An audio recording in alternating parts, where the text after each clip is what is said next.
Hey everybody! Oh my gosh, it's 10 a.m. Actually, it's not. We usually do this at 10 a.m. But today, special guest. That time doesn't matter. Whenever Brian is available to join us, I will be there. Hey, on today's show, Brian Kalma. I am super excited. I've known Brian for I don't know, probably like a decade now or so, give or take a year or two, and Yep. we just like our lives just keep coming in and out of each other's lives. And he's someone very important to me. He's someone who is very accomplished and done some very cool things. And I'm excited to have you on the show. So Brian, welcome. Thanks for having me. Excited to be here. And I would like to go on the record and say I think it's been 13 years. Probably, yeah. No, Yeah. it has been a while, and you've been very generous with me. You've appeared on different podcasts before, and you've done some like we did a live show, and you're on stage for me. So every time we talk, I ask you to tell this one story, and I'm not going to ask you for that story this time. I have way better stuff to ask you this time. So hey. So first of all, I wrote at the bottom, you're an expert in experience design, an early day employee of Zappos, and recently, and by recently, it's probably like a year or two now, you rejoined Zappos. But Yeah.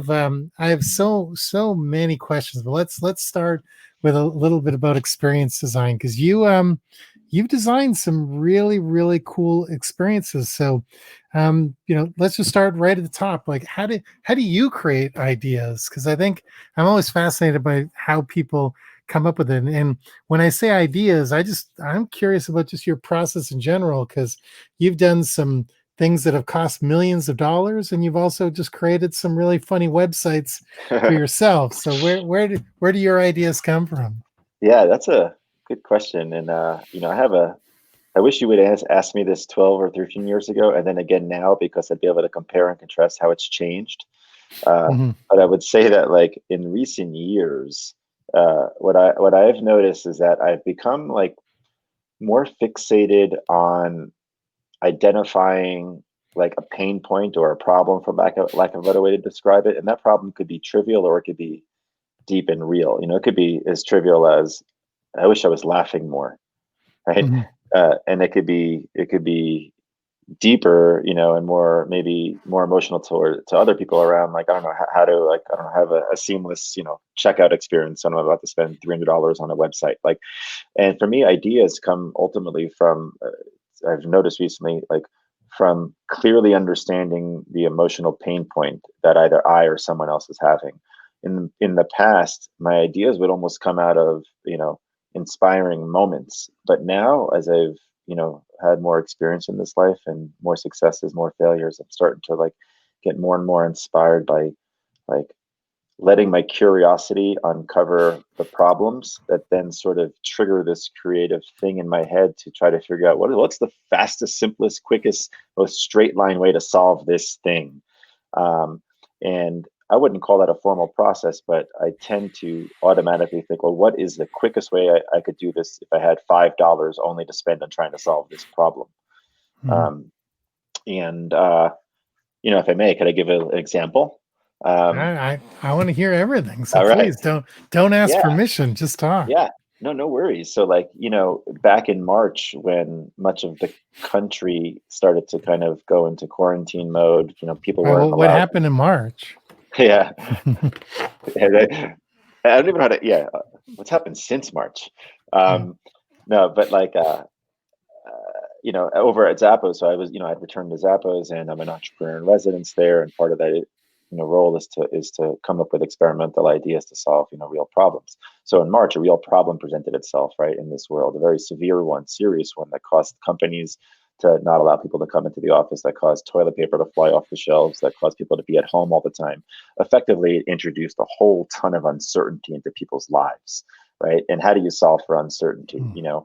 And that's a tough one, but with my Zappos hat on, I was thinking, well, there's a whole bunch of uncertainty out there. We have a team of people, hundreds of them, customer service reps, who are trained for years, decades at this point, on how to basically try to answer any question for anyone, right? Like people would call Zappos to try to have an item returned, or call them to ask for personal shopping help, or call Zappos to ask them to order a pizza, right? My point is that we had a staff of people who were already well versed in trying to solve for anything. So as I take a step back, back in March, I was thinking, well, how does Zappos help try to solve for uncertainty? And my mind automatically went to this kind of like, well, we have one thing we already do well. There's a problem out in the market, aka uncertainty. In a matter of days, we were able to, create a website that ultimately allowed us to market the people we already have been trained doing this thing, and simply, kind of rejigger how we present that team and solve for this big problem of uncertainty. On the surface, it seems like a big idea, to kind of create this thing, right? We call it customer service for anything. You could check it out at anything.zappos.com. But I bring that up because we've gotten praise for it. We've gotten, kudos. We've gotten people saying, wow, how did you think of this? And it really wasn't a big, crazy, grand idea. It was a clear problem with a solution that we sort of already had, and we merged the two. In days, we launched this thing. And to me, that's emblematic of how I try to tackle problems. Understand what the problem is, and figure out what's at my disposal to take the first step towards solving it. It may sound cliche, but that's the approach. How do you know when you have a good idea? Because like ideas are kind of easy. Good ideas aren't. Yeah, I mean, I think it's very true. For every one good idea I have, I probably have hundreds of terrible ones. Share website is a good example of a terrible one. That was a great idea. I I, looked it up before this. I was upset to see that it's no longer live. oh, share.it. Oh, IT. Okay. I don't. Shareshare.com is for sale right now. Yeah, I don't have that kind of cash that they demand. No, but in all seriousness, I think the important thing is to not get married to your idea and find the quickest way to understand if someone's willing to respond to it or pay for it. I think for me, like, uh, getting reception, getting reactions, uh, and and identifying whether you're truly making an emotional impact on someone is a good way to understand if the idea is a good or bad one. Which also takes the you need to kind of be able to throw your ideas out there, and be ready to receive criticism or flop. Mhm. Um, but for me, I would say, like, I'm of the cloth where I'll self judge whether I think an idea is good or bad, which may not be the best approach, and often I'm wrong, and I'll find the quickest way to get something out the door to get some reaction to it. And if the Mhm. reaction is you know, something that I guess I would call positive in terms of like causing the desired reaction, I'll usually lean into it. In this case of customer service for anything at Zappos, I think, we had some intuition that it would be a good idea because we understood that there was a problem. We had a trained team, and we were paying attention to the reception over the matter of days. And within the first day, the reception was remarkably positive. So we leaned into it. Whereas in Share, which is a site dedicated to sharing pictures of share. Um, a little harder to understand if that was a good idea, but I would call it mission accomplished because I made that for me in a moment of depression and weakness, and it pulled me out of it. So Mhm. that's good. I love it. Hey, speaking of love, I love you. Like Oh my gosh. you're one of my favorite people, and being in quarantine has made me realize I need to be a little bit more open with my feelings because in like a snap of your fingers, everyone is gone.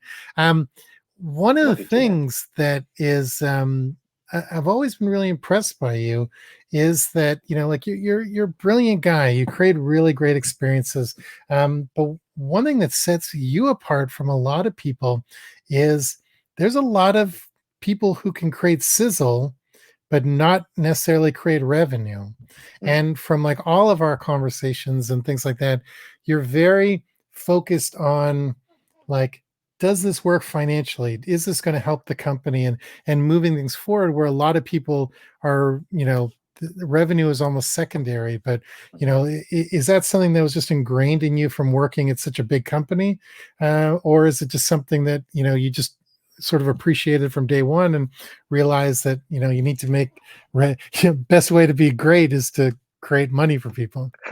Well, I guess a little bit of all that, but predominantly from being groomed at Zappos in my early days, in my impressionable years.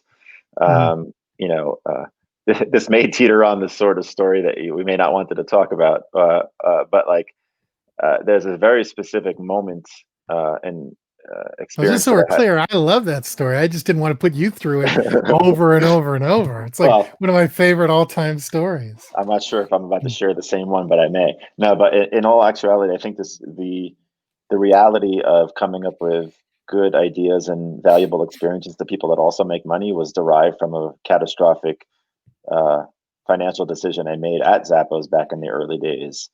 Um, the nutshell of that was we performed some trickery that we expected would benefit our SEO rankings while cutting out our affiliates, which turned out to be a mistake, which was said to have cost the company close to $20 million in unrealized revenue.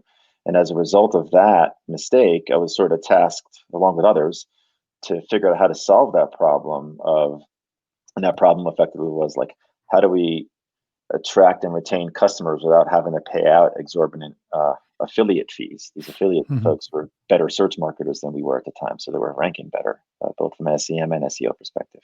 And that's effectively how Zappos VIP was born. The idea derived from, well, how do we create an experience that make people feel special, that give them something unique, a valuable experience, but also encourages them to come back and solve the problem of having them not go to Joe Schmo Shoes.com every time they're making a purchase and we're paying a 12 to 15% commission. So Mhm. Zappos VIP was born out of the fact that we made a $20 million mistake weeks prior, or I made a $20 million mistake weeks prior. And that sort of that experience really ingrained in my mind that it's sort of a Venn diagram of creating great experiences and actualizing revenue, or effectively, the best ideas sort of merge those two. That's where the overlap is, and Mhm. that experience, and I kind of plowed through that story, but that experience really really sticks with me.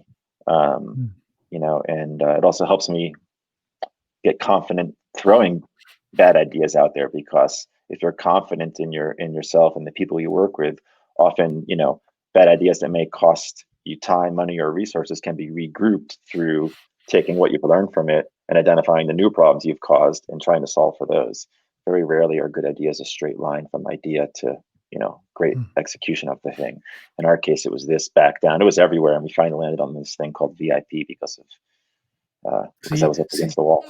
So you cost Zappos $20 million. I think I've maybe had to, eat heartache of losing like maybe 10, 20, 30 grand. And I had to deal with like the conversation. How do you what does that conversation look like when they put up, 19 zeros or however many that is? Yeah, more zeros than you want to see, except when it's in your Yeah. bank account. Mhm. Yeah, I mean, like, first off, this was before the Amazon acquisition. For anyone listening, this is not Mhm. happening anytime now. So Yeah. back in the day, I think uh, so fortunate to be working, having been work with some of the more brilliant minds in business. So I remember when that whole thing happened. I was terrified, right? And we're like, oh my god, I'm going to lose my job. But instead of losing my job, um, both Alfred Lin and Tony Hsieh, kind of, the yin and yang brilliant partnership that was, effectively said, okay, we got to try to solve this. And they didn't focus on pointing fingers. They focused on, let's freaking solve this. Mhm. I felt accountable to that mistake, right? So I participated heavily in that solution session.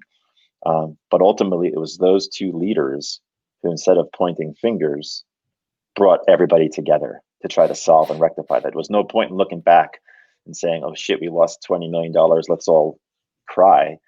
Sure, we knew not to do that thing anymore, but now it was time to solve that problem. And this Mhm. happened within the matter of days of realizing that big mistake. So it Mhm. was leadership, and That's cool. it's So I have phenomenal some leadership. I have some question about Tony, but I want to talk more about you before we get there. So I watched a couple of YouTube videos and read a couple, interviews of stuff you've done in the past, and you describe yourself as an emotional marketer.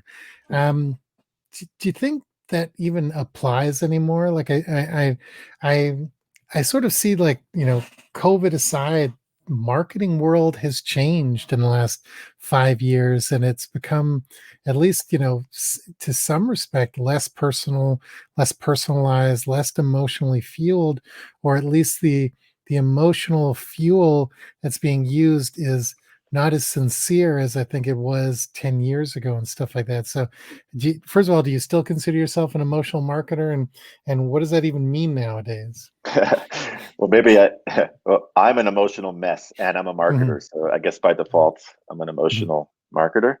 Yeah. Um, but no, but in all seriousness, like I think, y- do I consider myself an emotional marketer? I probably less so these days than I did back in the day when I would hold the title of marketing whatever at a company. But Mhm. I certainly still appreciate the fact that the customer journey begins at the moment in which someone hears about your company, your brand. And to that extent, I guess I'll contradict myself and I'll say maybe I still am an emotional marketer because I still believe that, like, that sort of first impression that begins the journey is your opportunity to set the emotional expectation properly, whether that's marketing through word of mouth or ads on Instagram.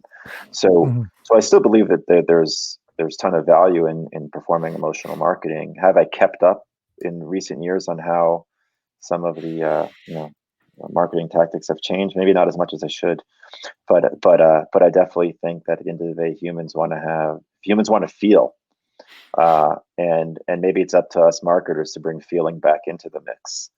Um, uh, but I still think there's a place. We're still human, and I think empathy and care matters in our marketing. So I agree 100%. And you don't have to get into this conversation if you don't want to, but I'm on like a one person mission to bring down the world of growth hack marketing to their knees, because I feel like the idea that some companies think it's completely okay to just email a million people, get a 0.1% conversion, churn all these other people and burn all these other people just to convert. And they say that's marketing now. And I, like, man, it really bothers me when I go in and pitch, my services to people, and I talk about foundation and I talk about all these things, and they're just like, well, what growth hacks do you have, Yeah, and all this, and it's it's like, well, sure, I can get you a bunch of sales to people who will never give you a second sale. And like, wouldn't you rather build something strong and breathing, that these people care about your brand? And I see that it's like, I'm becoming a dinosaur, which scares me, but it also scares me for just marketing in general. well, first off, I'm becoming a dinosaur too. In fact, I'm wearing a little dinosaur on here and it says, There I you need go. new friends. um, so no, I mean, wow, we should have a psychology session together. I feel like a dinosaur as well. But I would say Mm, that, like, I've noticed some of the stuff you just mentioned, and I could be wrong on what I'm about to say, but I have to surmise that, you know, some of the kind of growth hacking mindset, I think, comes from this kind of trendy, if not hot topic of having startups kind of be at the forefront of our discussion more now than there was 10 years ago. And mm, startups are trying to grow at all costs, possibly not necessarily looking towards sustainable growth, right? So, dollar in, a dollar out, $2 in sort of mindset is, I'm not saying it's easy, but it's harder to think about how to spend a dollar and get five over the next several years versus $2 immediately. And I think that there's so much fight to survive in these smaller companies that to some extent they default to that. Like, what's the quickest, cheapest way I can make money right now? And as a result, we lose the loyalty component of the whole thing. Um, but perhaps that's where the opportunity lives. Perhaps that's where the opportunity in marketing exists once we, hopefully get beyond this sort of little startup fad and start thinking about more sustainable, long term, thriving companies.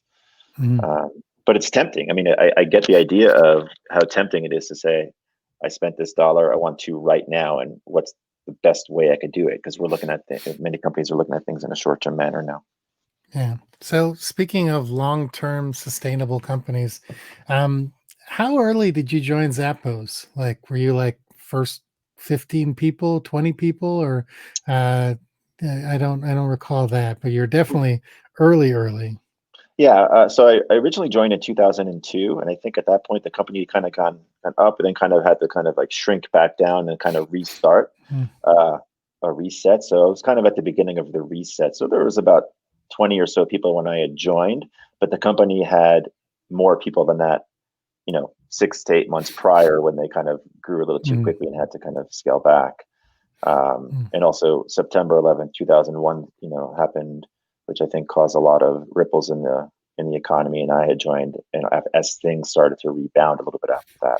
So Hmm. early on, um, uh, in the Great Reset of Zappos.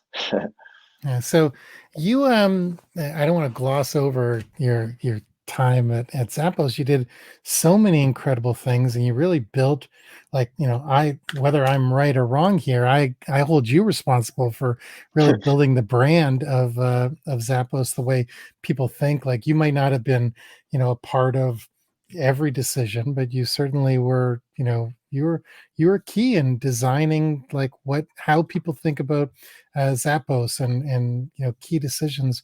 I'm curious. You left. You did a couple other things. You came back, but what went into your decision? And you were there, way early. You were there with the Amazon merger, and you decided to leave. What really went into your decision to decide to leave? Like this, you sort of had a role that people would kill for, and I've done the same thing, so I can relate, but I'm curious to know what your thought process was to decide to leave. Look at this, uh, the sun's coming in. It's like golden hour yeah, this is in my amazing. office. It's very I mean, angelic. I love it. Right over your head. Mm, Now, first off, that's a good question. I think it's sort of going to, teeter back onto a therapy session here. And I think mm, it has, why I left Zappos, I think is sort of is a pattern that has emerged in my life. And that is like, you know, when I get relatively good at something or decent, I tend to get bored really quickly and I want to kind of feel like a beginner again, and all the excitement that revolves around that. As I look back on my life, there was playing baseball in high school, and I was all right. It was pretty good. I was like, okay, cool. I did good. Time to move on. I played hockey, did the same thing, did good. Time to move on, and sort of had that same vibe at Zappos after having been there for eight-ish years. At the time, I didn't know how to seek the new or how to find that beginner mindset without making big drastic changes. And that was ultimately, the deciding factor to go. Was like, I didn't know how to communicate that I wanted to learn more, do different things. Instead, I thought to do different things, I need to get up and leave and go somewhere else. So I'm not mm, going to say I regret it per se, but in retrospect, I probably would have spoken up. I probably would have, you know, if I had the knowledge now, I wish I would have had the skill to understand what it was I was truly looking for, that was craving a change, and maybe what it is that I was, that scares me about being successful. Um, mhm. for whatever reason, like, for me at least, like when there becomes signs of success and more attention, I sort of like retract back into the shadows. But when I'm Mm. not getting the attention that I'm craving, I can thrive and succeed and lean into it. But when it starts to happen, I'm like, oh, wait a second, this is too much, Mhm. And while that's a metaphor, it sort of is a pattern, Uh, that I'm working through, and that's actually even part of why I'm coming back, is to sort of address some of that stuff personally. Yeah, so Bobcat Goldthwait, who's one of my favorite writers Yes, and directors, he did a commencement speech at his daughter's university 5 or 6, 7 years ago. You should check it out. It's on YouTube. It's really was it in brilliant. the was it in the Bobcat voice or normal He didn't voice? he did not do the Bobcat voice, Ah, but okay. everyone's dressed to the nines, and he's basically wearing jeans and a lumberjack shirt and doing this commencement speech. But in the speech, it's something that resonated with me so so much is that he said that he was a pretty famous stand-up comedian, and he quit doing stand-up, and then he became a he started doing acting, and he quit acting, and he just kept quitting things until he found the thing that he didn't want to quit anymore, and that was writing and directing. Mhm. And it was a completely, it was a different world that he had to become credible and relevant again, and he sacrificed all this salary to do that thing he liked. But there's something really powerful about quitting things until you find the thing you don't want to quit. And I've done it without realizing that I was running away from things and stuff like that. But it's kind of fascinating. You've mentioned therapy a couple times. I don't know if you're a reader or not. You loosely work for a book company, but one of the best books I read last year was called Maybe You Should Talk to Somebody. I forget the name of the woman who wrote it, but it was a book written by an actual therapist about it's like a true story, maybe a little embellished for entertainment, but it was her relationship with her therapist, complaining about all the people that complain to her all day. And it's such a fascinating book. Like it was I cried. It made me giggle. It was like an emotional like read. It was really something, and you can really, I projected myself into a lot of it and saw a lot of the, like, you're kind of living through the mistakes this woman made and projecting them on yourselves, and it was a fascinating read. So if you want to read a book about dissecting psychotherapy, this was a really, really amazing book. Say the title again, because I will want to read that. Remind me. It's just called Maybe You Should Talk to Somebody. Okay. I'm Yeah. writing it down. The woman's name, I think, was Lisa Gottlieb, Lisa something, or Jennifer Gottlieb. I don't know, something I Okay. should know, but really, really wonderful, wonderful read. Yeah, no, I, thanks. I'm gonna read it. so what did you learn from leaving Zappos? All right. More therapy. we can Well, I can ask you what your favorite TV show is, if that's better.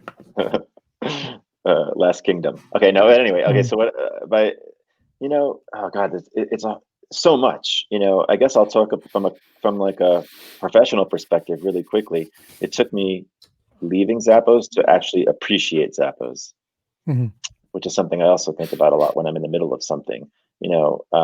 What I mean by that is that, like, I didn't realize when I was within Zappos that it was the right place for me, that it had the right culture for me, that it was a place that valued who I was as a person, right? It took me leaving and going somewhere else where that's where me as a person wasn't valued, where me being myself and weird wasn't valued, but whatever return I could do perform, dollars and cents wise, was the value.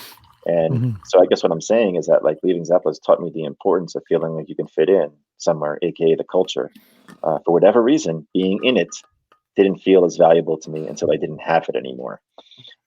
So I think about that a lot. It sort of guides my decisions to a certain extent now. I also learned, and this next stuff is really good stuff, is like that there are so many other ways of doing things.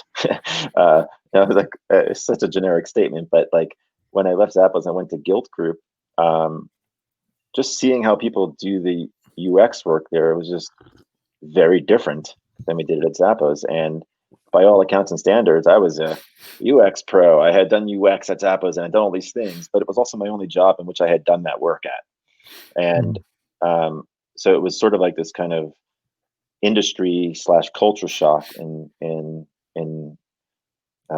identifying a whole bunch of new ways of doing things. So for me, it opened my eyes and opened my mind. Even when you are finding success, there could be other tools and tricks out there that you can glean a benefit from. Um, there's also tons of self reflection I learned about since leaving Zappos. You know, mentioned earlier, I started to think, well, why do I move on from things that I enjoy? Why do I move on so quickly from things I enjoy? And that's been this own personal little journey myself, and trying to figure out like what it is that's important to me in life. Um,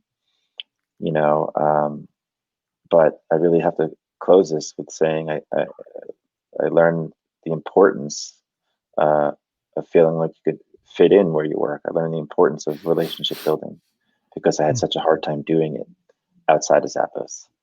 Mhm. And circling back to Zappos, I'll say this: is like I've changed, the company's changed, so I still struggle to make new relationships, even though I'm at this place that once valued who I was. So it's constant learning because I came back thinking I would apply the exact stuff I've learned since leaving, and I'm coming back learning just more and more about myself. All started by the original decision to leave Zappos. So shaking things up and getting out of my comfort zone really, really was a good thing for me. I have regrets, but generally speaking, pretty positive. So we're very similar people, and our Hmm. careers have followed a very similar path. So I the the the job that sort of made me recognizable was I was first marketing employee at Freshbooks. I had real incredible freedom there, and I was allowed to be myself. I was appreciated as my personality was appreciated. I was appreciated as a person.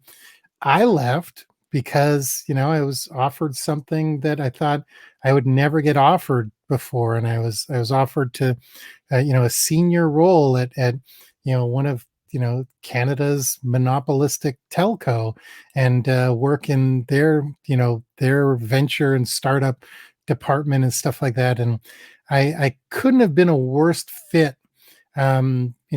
personality wise, but it was one of the best decisions I ever made because, you know, having worked in startups most of my career, working in a 35,000 employee company that did $14 billion worth of revenue at that time, I actually had to learn structure, and I had to learn foundation, and I had to learn, one of the things that I learned better, like there more than anything, was that ultimately my job was just to make my boss look good. Yeah. And I would have never learned these things. So working in startups, I had absolutely zero office politics skills, Yep. because if I wanted to tell someone to fuck off, I would just tell someone to fuck off. And Yeah. and you'd either get in trouble or you wouldn't get in trouble. Yeah. Oh god, that's um, my problem.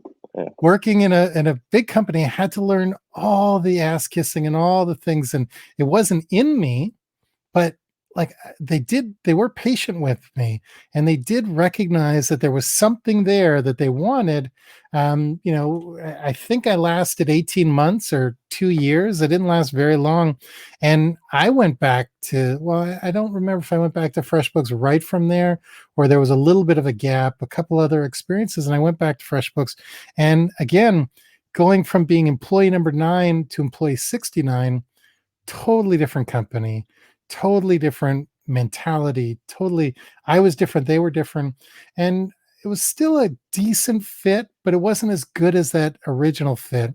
And because it wasn't as perfect as it was originally, it just wasn't the same. And then, got another offer, took it, and sort of the dominoes sort of set. But um it's really interesting because I don't think I wouldn't have the skill set if I had never left. Just like I wouldn't have had the opportunities if I had never taken that original first job. But man, like I have never once found a role where they've really gotten me for me. Yeah. And like, I've never chased paychecks, I've never chased titles, I've chased fit. Yeah. And it's been so interesting to see, like, just it's hard, like it's Yeah. people sort of discount soft skills and things like that, but like, you know like there's something to it that companies just haven't figured out yet. And I don't think startups have figured it out either. I think it's really, you can have it in a giant company or a small company. Really, it's more around the management and the Yeah. people there than anything else. But man, like, I'm 20 years into my career, and I think I've only fit in one place at one time, and I didn't even fit in that same place when I came back. So it's such a bizarre thing fit. Yeah, oh God, Yeah. it so is, and I think you have to have extreme like clarity on uh, and intuition around your own personal values and what's important to you to find that fit. Hmm. But also the wherewithal to recognize when things have changed. I mean, you in your closing there, it was like it's interesting because now I'm back at the place where I felt like I was the most fit, at where I fit the most in the past. And it's like I've changed and the company's changed. I certainly Hmm. fit, but it's a very different type of fit. Yeah. Uh, and it also is now an Amazon owned company, right? So like, you know, while I certainly feel like I fit, I'm really struggling to make the friends that I once made. I'm struggling to say, "Fuck you, you're wrong," Hmm. because it's a different culture now, or I don't know why I said "fuck you, you're wrong." Sorry, but like there's a different set of skills that one needs, and fits change. Fits tricky because you yourself change over the course of time, and I think that's the hardest. At least for me, has been the hardest thing to put my finger on, because it's easier to look back and say I was like this. For me, it's a little harder to say I am like this now. You know, Hmm. and it's been tricky. And I do sometimes get seduced by the prospect of making more money. I haven't necessarily chased paychecks, I think is the way you described it, but Hmm. like I'm in my early 40s now, and I'm like, I can't help but have that creeping thought in my mind, and that it's like, well, are these my prime money making years? Should I be doing things differently? And like, and that's, but often if I come back to my values and I'm like, no, no, I'm sure I can make a lot more somewhere else, but I will be miserable. Um, but it's certainly, a journey to chase happiness and fit. And I think with it comes, you know, uh, the need to move around and move on Hmm. periodically. So it's fun. It's funny you mentioned money. It's something I worry about all the time. Like I do okay now, but I always say to myself, do I want to be working this hard in 10 years from now and Mhm. stuff like that? And it's like I dream of getting like a cushy job in a giant, multinational company where I just have to put my jacket on the back of my chair and like go fuck off for 4 hours or something and nobody notices. But they're not calling. But I am I've left hundreds of thousands of dollars on the table by chasing fit and not just grabbing jobs over the years where Yeah. I know I'd be miserable, but it's kind of like short-term pain for long-term gain. And I just like I don't have that in my personality. Like I couldn't like half of the reason that I sort of went out on my own was because like it just like it was hard.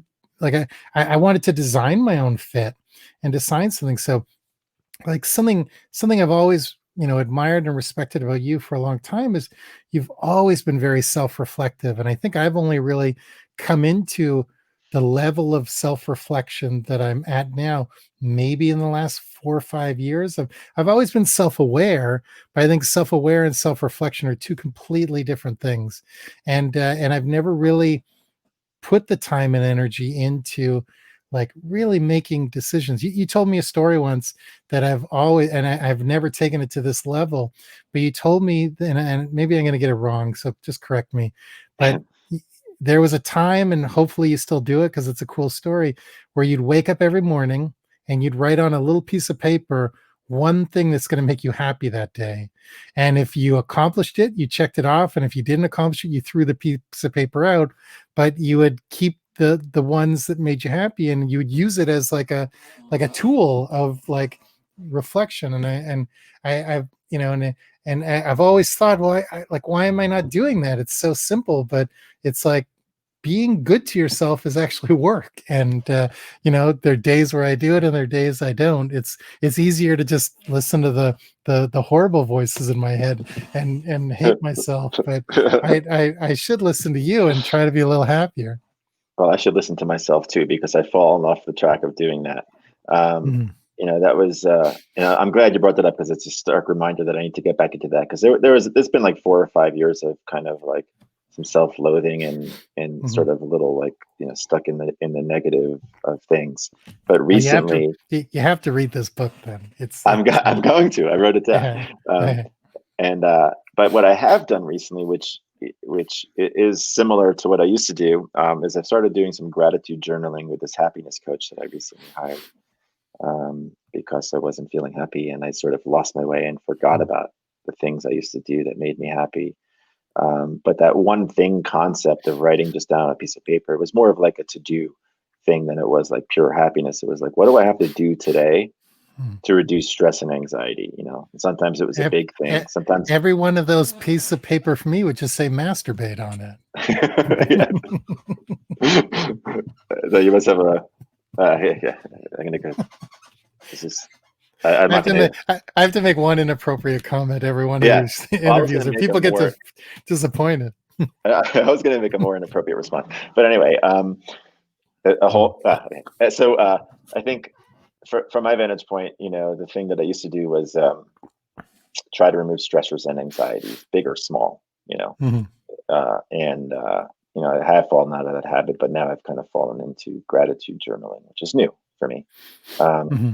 and the point there is to try to reframe the brain back into just like focusing on things that I appreciate. Um, Whereas in the past, I was trying to focus on things I need to fix. That's what the point of Mm-hmm. that one thing a day thing was. Like, I need to send my taxes today, so I stopped thinking about it, or I need to like take out the laundry, or take down the laundry, whatever it was, big or Mm-hmm. small. But those things that occupy your brain when you don't do the thing and you're at work, and like, oh shit, I forgot to do blah blah blah, and you think about it all day. Mm-hmm. Um, I need to get back to that. I don't know if you're a fan of Gary Shandling, or if you've seen the documentary, but there was a 6 hour documentary called The Zen Diaries of Gary Yes, Shandling. Have you seen it? yes, It was so brilliant, and just yes, like going through the way he chronicled like almost every emotion of his life from the day he moved to Los Angeles to the day he passed away. It was really fascinating to look, because I've never done any of that stuff, and yeah, it's funny. I've had people, because you've spoken at conferences, you've had all these accomplishments over your career. I haven't spoken at any conferences recently. Conferences are they don't even do them anymore apparently, but yeah, like I've had people come up to me after a talk and tell me what their favorite little stunt that I did, how it like they saw it or touched them, and they're things that I've totally forgotten about, because like just it's like I don't know if I realized how important they were when I was doing them. It was more just like, okay, cool, this is an activation. Let's like measure the results. Shit, we got to do another one in 5 days. What's the next one? What's the next one? What's the next one? Whereas like I kind of wish I did journal things a little bit better, just so I like when I am feeling shitty and the voices are getting to me, I could look at stuff and remember that I've actually done things in my career. yeah, yeah. Very Mhm. important to do that, and at least jot things down. And I've Mhm. always struggled with like, what level of fidelity should I be taking my notes and journaling and stuff like that. And I've gotten to the point where Mhm. I'm like, screw it, whether it's a paragraph, 5 pages, or just one sentence or one word, get in the habit of doing it.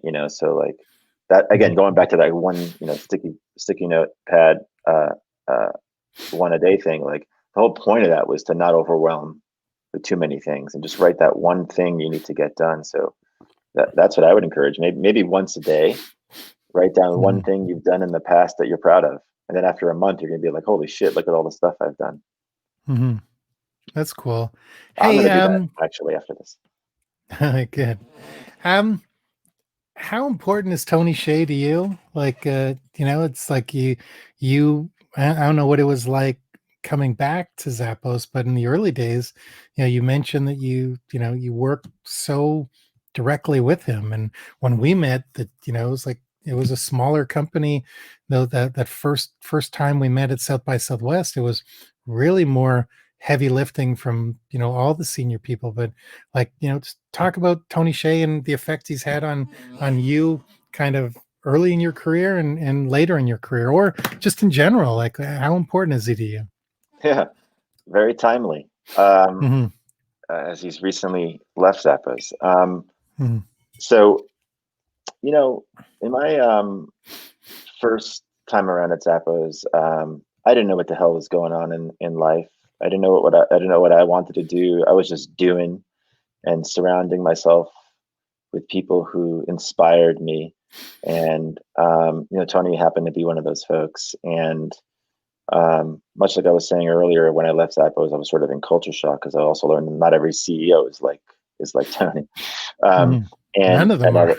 yeah, right. So I would say that the first thing he did, which I sort of despise about him, is he set the bar really high for the type of CEO that I think I could ever work for again. Right. And Mhm. I mean, that's a compliment to him, but it makes life really hard now because, you know, I look for um, folks who see the world through experimental eyes like he does. And I would say that, like, without even realizing it, um, you know, uh, I think I sort of probably have a, a deep level of curiosity and desire to experiment through learning through him and observing and working with him. Um, at the same time, he's someone I think about when I start to get too verbose, and those moments when I do talk, which isn't that often, but when I do, I will really talk. And he is someone who sort of sits back and observes some more and pays attention to the situation. So he often pops up in my mind as a sort of like cognitive behavioral sort of like coach where, and I think to myself, oh, would Tony talk now or would he listen? And that often makes me pause to answer the question in my head, you know, Mhm. and then usually stop talking. Obviously, I'm going to keep talking now.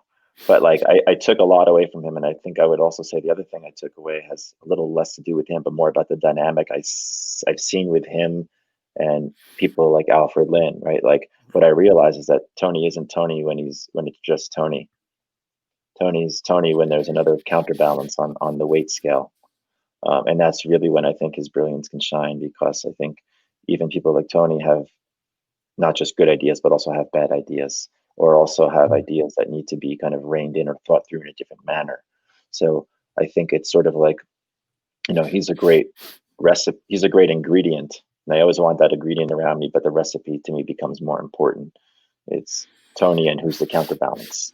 Mhm. Um, so, I'm not sure if that really doesn't answer your question, directly, but No, those are it's those. interesting because I not associating with Tony, I believe in the counterbalance is so important. Um, I get a lot of credit for stuff I do, but I've got people I bounce ideas off all the time. I don't think there's like I don't believe in the myth of the lone genius.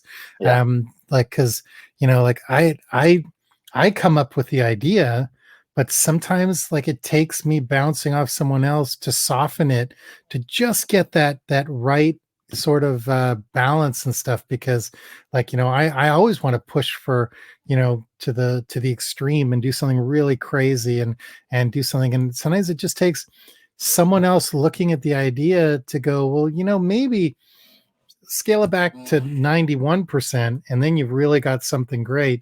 And I think that's so important.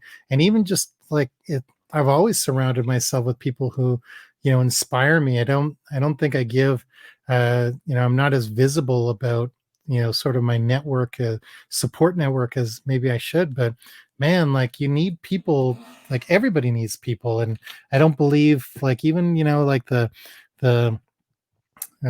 why can't I think of his name? I can't, but Steve Jobs, yeah, who like that guy.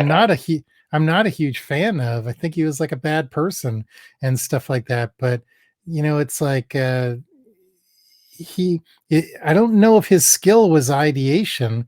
I think his skill was really knowing what idea was best from the 25 people pitching him ideas. Yeah, And like so you need those people around you to, even if it's just to balance you or to validate ideas and stuff, because man, I'll tell you, this has been really lonely, being in hibernation. And I've done some good work, but like I think my inspiration has been scaled back a fair deal because I really only leave my house to walk the dog, check in on my parents, and to go to the grocery store. So I'm not in airplanes. I'm not seeing art museums. I'm not being exposed to things that would trigger really cool thoughts and stuff like that. So all my crazy ideas are coming from whatever last book I read, or whatever TV show I watched. And that's cool, but it's like it's going to get derivative after a while. Yeah, yeah. It's funny you say that you sparked a thought here. Mm, Is that like most of my mm, ideas, like, I mean, if I'm like just kind of in random ideation mode, let's say not seriously mm, trying to solve a problem, whatever, like come from the perspective of what would an alien think of the situation, mhm. and like, the alien observing what us Earthlings do must seem so bizarre. And when I get down that rabbit hole is when I start to think of bizarre random stuff. Sorry, just Mhm. a side note there. All of my best ideas come in the bathtub. So I need a very if I ever get an office for myself, I need a bathtub, and I need a very, very clear employee HR handbook that says once in a while they're gonna have to sit in a chair next to me while I'm daydreaming. Yeah, but are Um you fully clothed in the tub? I mean, that's where the lines are crossed. no, but there's bubbles. You can't see everything. Okay, But good. A yeah, bubble bikini. yeah. Hey, what are your thoughts about Tony retiring? It's like it's in my opinion, and someone who's been around Tony 100 times and had one or two meaningful conversations is very different than someone who's worked shoulder to shoulder with him. But it's like I respect the fact that he stuck in this long, and this was his baby and this was his dream. But he's always had some weird things on the side, like the downtown Las Vegas project and stuff like that. But I don't know, like it's almost like I'm amazed he stuck it out. Yeah. Well, it's a mixed bag of emotions, at least for me. Mhm, First and foremost, I miss working with the guy, obviously. mhm, And I don't know what it's like to be at any one place for 20 years. So, mhm, let alone at such a young age. I mean, like, he's like, I forgot, I don't know, 46 years old. I mean, that's a long time to be, almost half his life, mhm, right? So, I personally, it's a mixed bag of feelings. Like, first off, like, I felt like I mourned the loss of Tony as a leader when I left in 2010, to the mhm, point where it wasn't as emotionally shocking to me as it may be to, let's say, others in the company who didn't get to depart with Tony on their own terms, right? Whereas in 2010, I felt like fortunate enough I made a decision and I mourned it on my own. So in that regards, it doesn't necessarily upset me. At the same time, I also feel positively on the fact that, like, change in general is a good thing. And uh, so to some extent, I think it's a good thing for Zappos that we're going to be able to look at things through a different leadership lens. So I think that's good. Um, but more than anything, I feel sad for some folks who are really bummed out and upset by it, particularly since this all happened while we're all still not allowed in the office, and the goodbyes had to be all video, and there wasn't a send off mhm, because it's all remote. So I think that there's a little bit of closure that's missing as a result of the just pure real world situation we're in. mhm. Um, but it's certainly going to usher in a new era. One of our core values is embrace and drive change, and I think this is a perfect time to do so.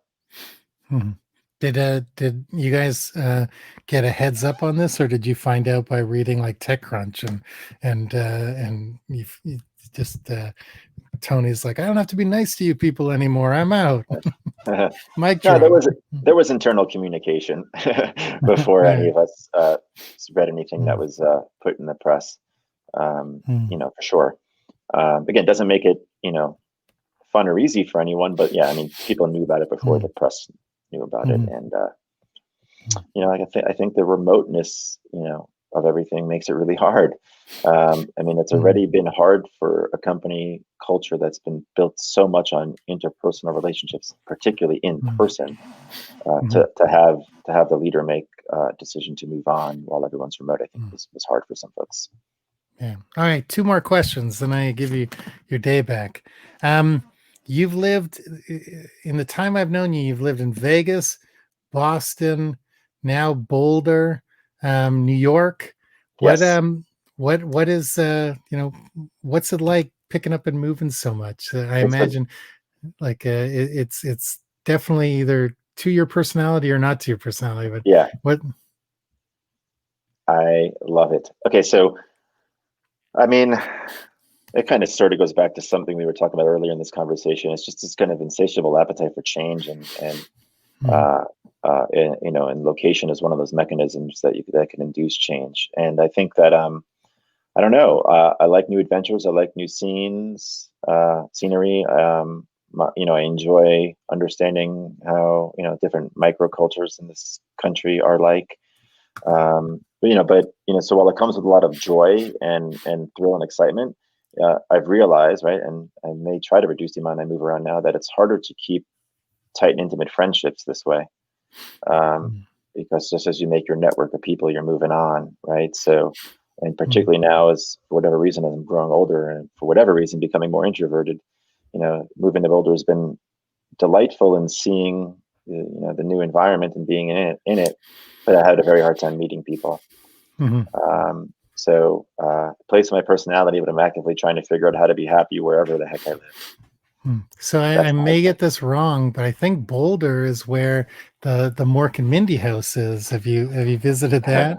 I have not visited. You should add that to the list.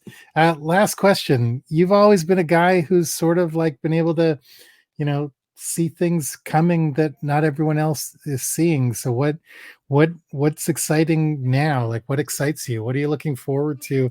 Anything? Ah, holy crap. I feel like I'm unprepared to answer that, but like, So uh, then just say nothing excites me. well, I'm I mean, dead like, inside. I didn't.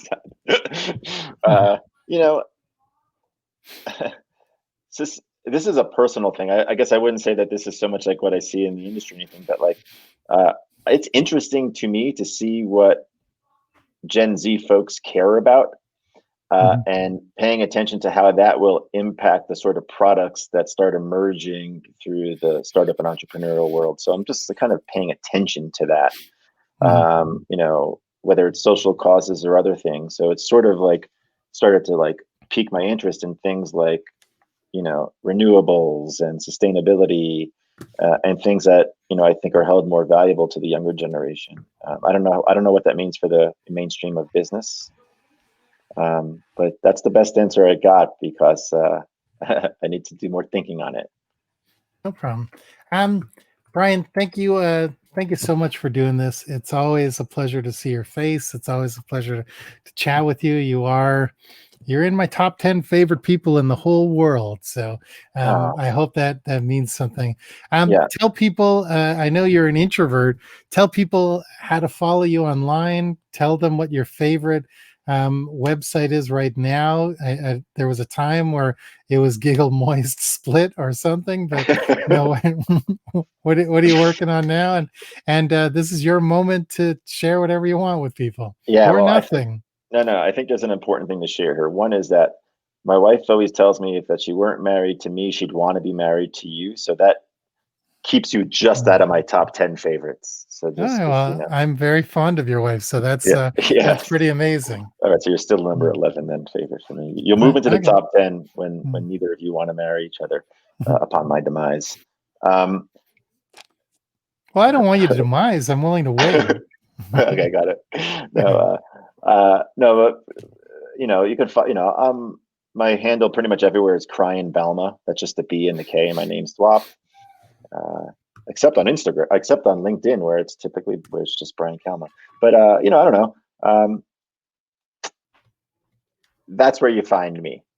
Twitter, Instagram, Facebook, Crying Balma. I need to make my next new favorite website because I am not necessarily enthralled by anything right now, like I once was, for example, with something like Stumble Upon, which is my longstanding favorite internet website service in the world that I didn't make. What what is your I should have asked you earlier, what is your favorite domain that you own? Because you and I both have a passion for ridiculous domains that like you actually build things on.